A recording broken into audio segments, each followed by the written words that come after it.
నెల 21వ తారీఖు నాడు ముఖ్యమంత్రి గారు కొన్ని నిర్ణయాలు ప్రకటించారు.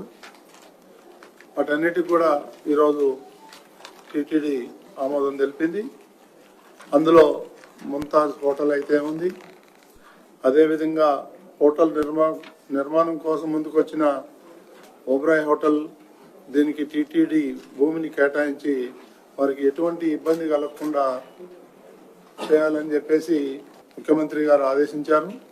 అదేవిధంగా అక్కడ ఉన్నటువంటి 35.25 ఎకరాలు టీటీడీ తీసుకుంటుంది. అదేవిధంగా ఇంకొక 15 ఎకరాలు కూడా అక్కడ టూరిజం వాళ్ళది.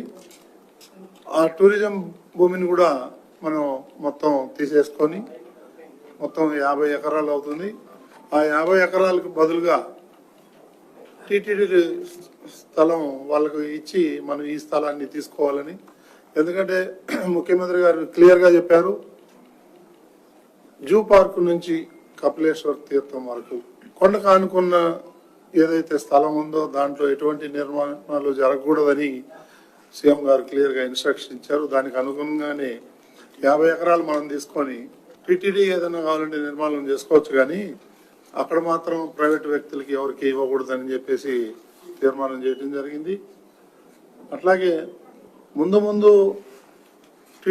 టీటీడీకి ఆనుకుని ఉన్నటువంటి భూములను కూడా ఎలాంటి నిర్మాణాలు జరగకూడదని చెప్పేసి తీసుకున్నాము.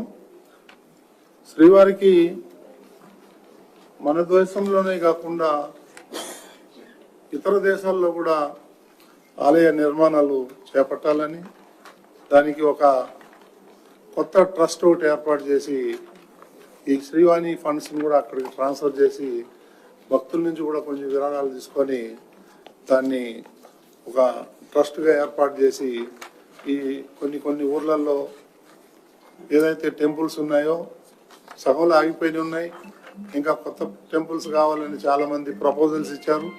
వాటన్నిటికి కూడా ఈ ట్రస్ట్ ద్వారా ఆలయాలు నిర్మించడం జరుగుతుంది. ప్రజలు సొంత ఆస్తి కంటే తిరుమలని కాపాడాలని, ఆస్తులను కాపాడాలని, వెంకటేశ్వర స్వామికి చాలా ఆస్తులు ఉన్నాయి, అవన్నీ అన్యాకృతం కాకుండా దానికి ఒక కమిటీ లాగా ఏర్పాటు చేసి వాళ్ళని పర్యటించి అది స్వామివారికి చెందేటట్టుగా చర్యలు తీసుకోవాలని చెప్పి కూడా నిర్ణయం జరిగింది. అవన్నీ కూడా సద్వినియోగంలో తీసుకొని రావాలని చెప్పి ముఖ్యమంత్రి గారు ఆదేశించారు. అదేవిధంగా ఈ భూముల గురించి న్యాయస్థానాల్లో చాలా కేసులు ఉన్నాయి. ఆ న్యాయస్థానాల్లో పెండింగ్లో ఉన్న కేసులు కూడా త్వరితగతిన అవన్నీ సాల్వ్ చేసి ఆ భూములన్నీ కూడా మనం హ్యాండ్ ఓవర్ చేసుకోవాలని చెప్పేసి వారు కోరారు.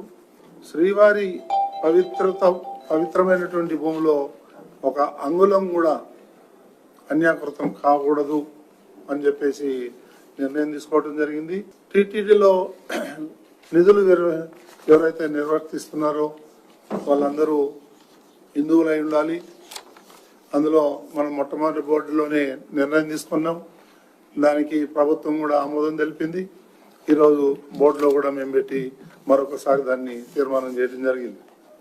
అదేవిధంగా అన్ని రాష్ట్ర రాజధానుల్లో వెంకటేశ్వర స్వామి ఆలయం నిర్మించాలని నేను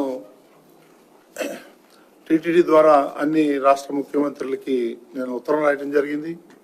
కొంతమంది రియాక్ట్ అయ్యారు, ఇంకా కొంతమంది రియాక్ట్ కావాల్సి ఉంది. ముఖ్యమంత్రి గారు అన్నారు, ఎవరైతే రియాక్ట్ కాలేదో వాళ్ళ ఇది లిస్ట్ ఇస్తే నేను కూడా ఉత్తరం రాసి వాళ్ళతో నేను మాట్లాడుతా అన్నారు. ఇది 1.5 ఇయర్లో ఒక కొలిక్కి తీసుకొచ్చి కొన్ని ఆలయాలను నిర్మించాలని చెప్పేసి ఈ ప్రభుత్వం గట్టిగా ఉంది. అట్లాగే ఈ కమిటీ కూడా దానికి బోర్డు కూడా కట్టుబడి ఉంది. ఇకపోతే రాష్ట్రంలో చిన్న పట్టణాలు, గ్రామాలు, దళిత వాడల్లో ఆర్థిక స్తోమతం లేక నిర్మాణాలు కొన్ని ఆగిపోయినాయి.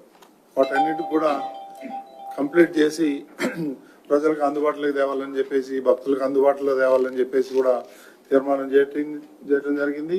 ఈ ప్రక్రియకు టీటీడీ అధిక ప్రాధాన్యత ఇస్తూ నిరంతరాయంగా ఎక్కడా రాజీ పడకుండా దేవాలయాల్ని పునర్నిర్మించాలని కోరుతున్నాం. ఇదే విధంగా ఇటీవల అమరావతిలో శ్రీవారి కళ్యాణం చాలా అద్భుతంగా టీటీడీ అధికారులు అయితే ఏమైంది, బోర్డు సభ్యులు అయితే మిగిలిన వాళ్ళందరూ కూడా అక్కడ ఉన్నటువంటి రైతులు కానీ ఎవరైనా కానీ అందరూ సహకరించారు. చాలా బ్రహ్మాండంగా నిర్వర్తించాం. దానికి ముఖ్యమంత్రి గారు అభినందనలు తెలిపారు.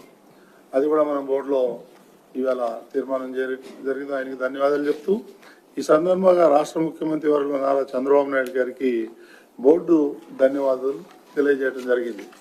అదేవిధంగా ఇంకొన్ని నిర్ణయాలు అయితే మేము తీసుకున్నాం. కొన్ని శ్రీనివాస సేవా సమితి అనేది వాళ్ళు ఒక సప్లయర్ ఉన్నాడు. ఈ కొన్ని ప్రొవిజన్స్ ఆయన సప్లై చేస్తాడు. ఆర్గానిక్ అని చెప్పేసి సప్లై చేస్తామని చెప్పేసి నాసిరకం చేస్తా ఉంటే మన అధికారులు పట్టుకొని మన బ్లాక్ లిస్ట్ లో పెట్టడం జరిగింది. వారికి 25,500 సుమారు టికెట్ కూపన్స్ ఇచ్చారు ఈ దర్శనాలు. సో అవి కూడా మనం బోర్డులో నిర్ణయం తీసుకొని రద్దు చేయడం జరిగింది. ఇకపోతే ఈ పోర్టులో పనిచేసినటువంటి ఎవరైతే వర్కర్స్ ఉన్నారో వాళ్ళకి చాలా ఇబ్బందులు ఉన్నాయి. ఆరోగ్యపరంగా కూడా చాలా ఇబ్బందులు ఉన్నాయి. వాళ్ళకి 43,000 రూపాయలు జీతం ఇస్తే అందులో 4,800 GST కట్ చేస్తున్నారు. వాళ్ళు ఒక రిప్రజెంటేషన్ ఇచ్చారు, మాకు అది కట్ కాకుండా చూడండి అని చెప్పి. అది కూడా బోర్డులో పెట్టేసి వాళ్ళకి నష్టం